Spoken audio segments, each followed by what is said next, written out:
សូរិយារៀបរលត់ផុតទៅហើយ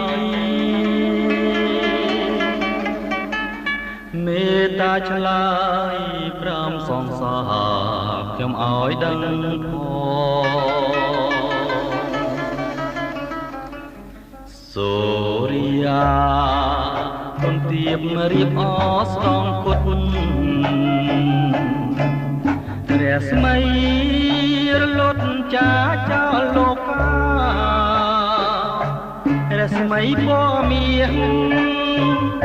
ពីអាកាសាដោយក្តីស្នេហាអូននឹងរៀមរាមិនដាច់អាឡ័យស្រមោលពពកនឹកណកដល់ភាំង